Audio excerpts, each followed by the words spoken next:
วันนี้เฮาเลยมาอู่ถึงเรื่องข่าวดีของพระเจ้าที่มาถึงเฮาถ้าเฮาใครฮู้เรื่องสังสักเรื่องหนึ่งเฮาก็ได้ศึกษาและอ่านประวัติของกุนนั้นเฮาก็ถึงจะฮู้ต้นสายปลายเหตุและกุนนั้นเกิดมาได้ซื่อเฮาก็ถึงจะฮู้ว่ากุนนั้นมีพี่น้องนังกันกี่กุนและเขาได้สร้างคุณงามความดีสังหือกับบ้านกับเมืองพองก็เหมือนกันและพี่น้องถ้าและเฮาใครฮู้เรื่องของพระเจ้าเฮาก็ได้อ่านพระคัมภีร์นำธรรมของพระเจ้าถ้าเฮาได้อ่านพระคัมภีร์นำธรรมของพระเจ้าแล้วเฮาก็ได้ฮู้เป้าหมายจุดหมายของพระเจ้าตีใครคือเฮาฮู้เรื่องของพระเจ้านั้นเพราะว่าพระคัมภีร์หรือปอบหนังสือเล่มนี้ปิ้นกำปากของพระเจ้าพระเจ้าองค์นี้ปิ้นพระเจ้าพระวิญญาณพระเจ้าต้องการเข้าปะอาหารและตีอยู่พระเจ้าองค์นี้มีการเกิดแก่และเจ็บตายและพระเจ้ามีพยาธิโลกาสังสักอย่างพระเจ้าองค์นี้มีตีสินสุดพระเจ้าองค์นี้ปิ้นพระเจ้าตีอยู่ในโลกจักรวาลนี้กูหุนกูแหงพระเจ้าองค์นี้ปิ้นพระเจ้าองค์บริสุทธิ์มีความฮักและมีความอินดูกุนทุกคุณที่อยู่ในโลกนี้พระเจ้าก็มีความฮักหรือกุนพระเจ้าองค์นี้ปิ้นพระเจ้าตีสื่อตรงสื่อสัตย์ว่าอันไหนมีอันนั้นพระเจ้าองค์นี้มีฤทธิเดชและจะอยู่ในโลกนี้ไปตลอดเมื่อเริ่มต้นมีโลกและจักรวาลนี้พระเจ้าได้สร้างเทวทูตที่พระเจ้าสร้างนั้นก็มีหลายเพื่อจะได้เอาไว้ปิ้นตีรับใจของพระเจ้าในทูตของพระเจ้านี่ก็มีทูตองค์หนึ่งชื่อลูซิเฟอร์ทูตองค์นี้ได้ตั้งโตเป็นใหญ่และขยายเหมือนกับพระเจ้าทูตองค์นี้ก็ได้ทำสิ่งติ่มดีกับพระเจ้าฮูแล้วก็ได้ไล่ทูตสวรรค์หมูนีลุงมาจากเมืองฟ้ามาอยู่ที่พื้นดินโลกและจากเวลานั้นทูตสวรรค์ที่ชื่อลูซิเฟอร์นี้ก็ได้มาเป็นผีมารซาตานหรือว่าผีมารซาตานและลูกน้องของมันเฮ็ดทุกสิ่งทุกอย่างเพื่อจะหืนพระเจ้านั้นเสียหายทูตสวรรค์เหล่านี้มีอำนาจติมต่อพระเจ้านั้นได้สร้างคุ้มมรณะขึ้นเพื่อที่จะหือปิ้นตีอยู่ของผีมารซาตานและลูกน้องของมันและต่อมาพระเจ้าก็ได้สร้างโลกจุมพูเฮานี้ทุกสิ่งทุกอย่างก็เกิดขึ้นกับกำปากของพระเจ้าได้ปากออกไปทุกสิ่งทุกอย่างก็ได้เกิดขึ้นตามกำปากของพระเจ้าและพระเจ้าก็ได้กล่าวว่าเฮาลิสร้างกุนตามแบบของเฮาได้สร้างเหมือนกับพระเจ้าและพระเจ้าก็ได้เอาดินมาปั่นและได้เป่าลมหายใจของพระเจ้าได้เข้าไปในหูดังของกุนนั้นและกุนนั้นก็ได้มีชีวิตขึ้นมาและมีจิตวิญญาณและกุนนี้พระเจ้าก็ได้ตั้งชื่อว่าอาดัมและต่อมาพระเจ้าก็ได้บอกกับอาดัมว่าเจ้าอยู่กุนเดียวก็มองและเฮาก็ได้สร้างกุนแถมกุนหนึ่งถือมาปิ้นกูของเจ้าถือจอยกันดูแลกันและพระเจ้าก็ถือกุนใจที่ชื่ออาดัมนั้นนอนหลับไปและพระเจ้าก็ได้บิดเอาดูขี่ขางของกุนใจกุนนั้นและพระเจ้าก็ได้เอาดูนั้นมาแป้งไม่ยิงกุนหนึ่งขึ้นมาชื่อว่าเอวาและพระเจ้าก็ได้ปั้นป้อนหือกุนตึงสองคือมีลูกหลายติ้มบ้านติ้มเมืองเริ่มแรกสร้างโลกพระเจ้าก็ได้สร้างกุนสองกุนนี้เป็นตุนตระกูลของกุนเฮาตึงโลกพระเจ้าก็ได้ฮักเขาตึงสองกุนและพระเจ้าได้สร้างโซนหนึ่งชื่อว่าโซนเอเดนโซนนี้เจ้าของว่าเป็นโซนอุญญาณคือเขาตึงสองมีความสุขใจชีวิตอยู่ในโซนนี้มีความทุกข์ยากลำบากพระเจ้าก็ได้อยู่กับเขาตึงสองก็มีความสุขสบายอยู่ในโซนเอเดนนี้พระเจ้าก็ได้สร้างก้อใหม่ขึ้นมาสองก้อปิ้นก้อใหม่ที่มีชีวิตไผ่ได้กินมักใหม่นี้แล้วก็จะมีอายุยืนยาวตลอดไป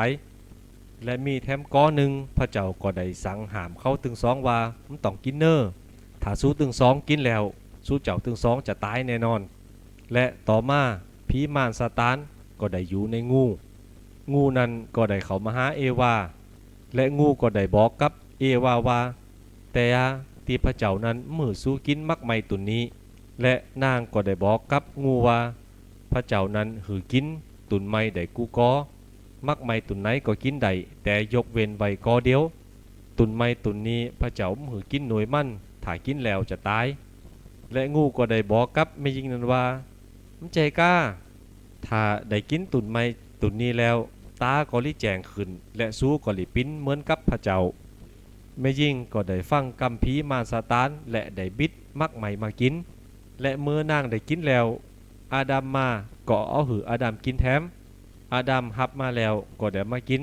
และตึงสองกุนก็ได้กินมักใหม่ที่พระเจ้าได้ห้ามนั้นและจากวันนั้นความตายก็ได้เข้ามาหาเขาตึงสองพ่อแม่และความบาปครั้งนี้ก็ได้เข้ามาและถ่ายทอดมาถึงเฮากูกุนจนถึงกูวันนี้และเฮาตั้งหลายก็สืบเจือสายมาจากอาดัมและเอวาและเฮาคุณก็ได้ห่างไกลจากพระเจ้าไปคุณเฮาทุกคนก็จะต้องตายและจิตวิญญาณของเฮาก็ได้ไปตกอยู่ในหมอนรกคุณทุกคุณเฮาก็จะต้องตกหมอนรกเพราะความบาปของเฮามีไผปุ่นใด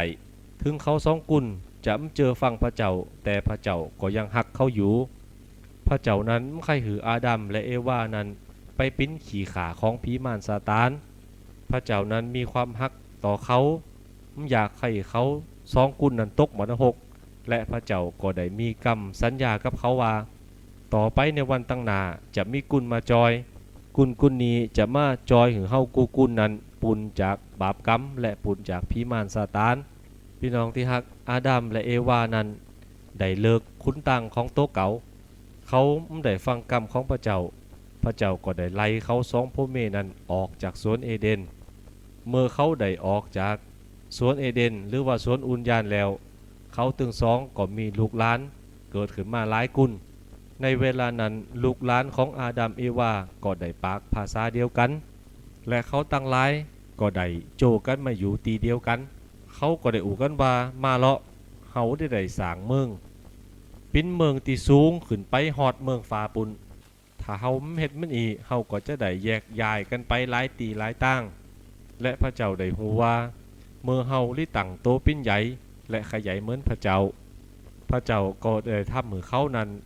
แตกกันไปอยู่กุลตีกุลต่างภาษาของเขาก็ได้อู่กันปิ้นหลายภาษาและเมื่อเขานั้นอู่กันหูกำกันแล้วที่ว่าลิสร้างเมืองหรือมันสูงนั้นเขาก็ได้สร้างเฮและนับจากเวลานั้นภาษาต่างๆก็ได้เกิดขึ้นหลายภาษาในโลกนี้พี่น้องที่ฮักพระเจ้าองค์นี้เป็นพระเจ้าของทุกชนชาติและกูภาษาพระเจ้านั้นหูกูสิงหูภาษากูอย่างในโลกนี้เพราะพระเจ้าได้เป็นผู้ตีประทานหือกูกุลตามชนเผ่าของเขาพระเจ้านั้นเก้ยลืมคำสัญญาที่ใดบอกกับอาดัมและเอวาไว้ในสวนอุญญาณที่พระเจ้าได้สัญญาว่าจะมีกุลหนึ่งเกิดมาเพื่อจะจอยเขาต่างหลายและต่อมาเวลาผ่านมาหลายพันปีก็ได้มีประเทศหน่อยประเทศหนึ่งอยู่ตั้งตะวันออกกลางชื่อว่าประเทศอิสราเอลเทวทูตก็ได้ปรากฏต่อหน้าแม่หญิงสาวกุลหนึ่งมาปรากฏต่อหน้านางมารีนั้นปิ้นกุลเจอถือพระเจ้าทูตสวรรค์ก็ได้บอกกับมารีว่ามารีเอ๋ยสู้นั้นปิ้นกุลที่พระเจ้าฮักปิ้นกุลที่พระเจ้าได้โปรดเลิกที่จะหือพระวิญญาณบริสุทธิ์ของพระเจ้านั้นมาอยู่เนื้อสูและฤทธิเดชของพระเจ้าจะปกป้องรักษาเจ้าฉะนั้นแล้วลูกที่จะเกิดมา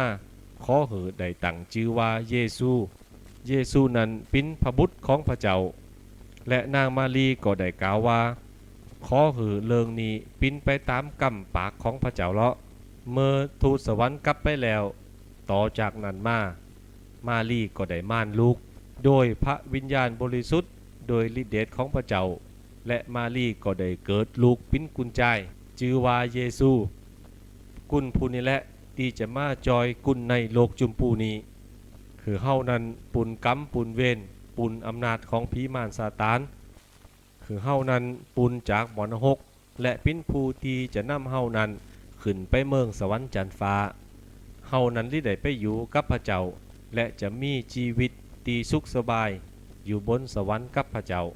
เฮากุกุลที่วางใจและเจอในพระเยซูเมื่อพระเยซูอายุได้30 ปี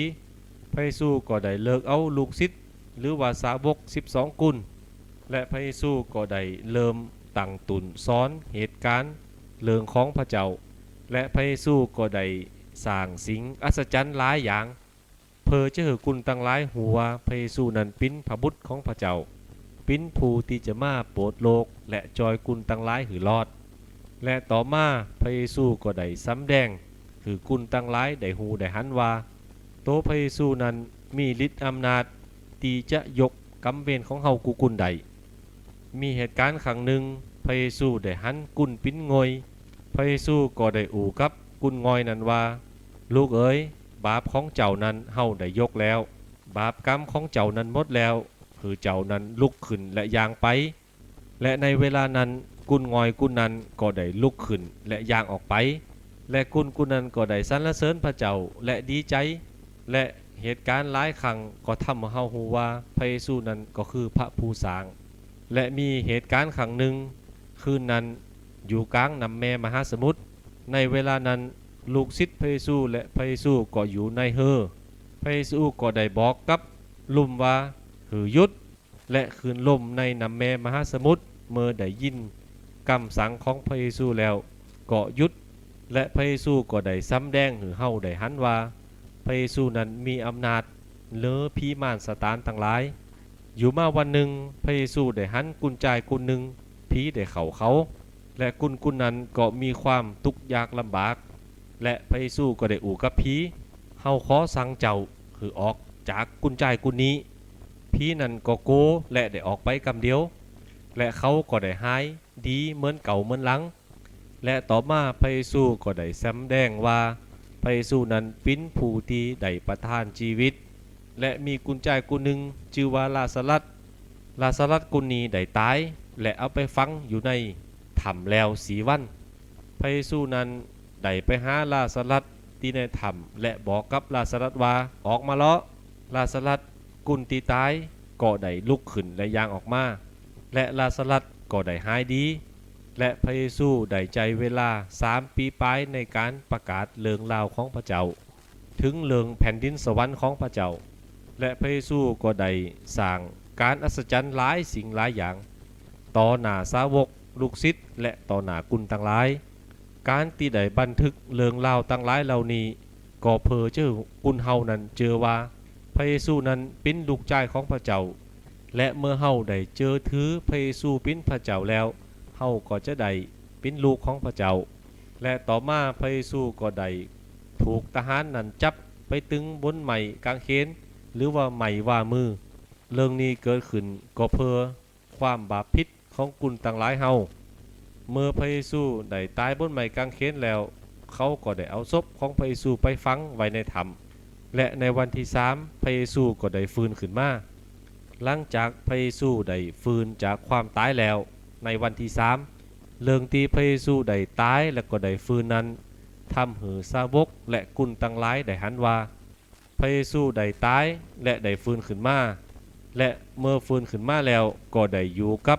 สาวกได้อยู่40 วันอยู่หนังกับลูกศิษย์ของพระเยซูและได้เหาะขึ้นไปบนเมืองฟ้าต่อหน้าต่อตาลูกศิษย์และกุลต่างหลายและพระเยซูสัญญาว่าจะปอกกลับมาเป็นครั้งที่2พระเยซูได้บอกกับเฮาต่างหลายว่าเฮาเป็นต่างนั้นและเป็นชีวิตถามเจอและวางใจในเฮามีไผสักกุลหนึ่งตีหรือไปหาพระเจ้าใดมีแต่ต่างนี้เจอถือเฮาวางใจเฮาถึงจะขึ้นไปหาพระบิดาบนสวรรค์ใดถ้าไผเจอในเฮาก็จะได้ขึ้นไปอยู่บนสวรรค์จันทร์ฟ้ามีชีวิตตลอดไปและถ้าผู้ใดติมเจอในเฮาพระคัมภีร์ได้บอกไว้ว่ากุนติมเจอพระเยซูก็จะได้ลุงไปอยู่ในเมืองหมอนรกพระคัมภีร์ได้บอกว่าพระเจ้าได้ฮือพระบุตรองค์เดียวของพระเจ้าเข้ามาในโลกนี้เพื่อที่จะจอยเหลือเฮากูผู้กูกุลได้ไปอยู่กับพระเจ้าบนสวรรค์ขอเฮากูกุลวางใจและเจอถือในพระเยซูปิ้นเมและพี่น้องถ้าเฮาใครมีชีวิต ที่จะอยู่กับพระเจ้าบนเมืองฟ้าสวรรค์ตลอดไปถ้าเฮาใครปุนจากบาปจากกรรมถ้าเฮาใครปุนจากอำนาจของผีมารซาตานถ้าพี่น้องใครปุนจากสิ่งตั้งหลายติมดีเหล่านี้ขอให้พี่น้องนั้นได้เข้ามาเจอในพระเยซูขอเฮากุกุนนั้นเจอถือและวางใจในพระเยซูเพราะพระเยซูนั้นเป็นพระเจ้าองค์ที่ได้มาโปรดโลกตั้งหลาย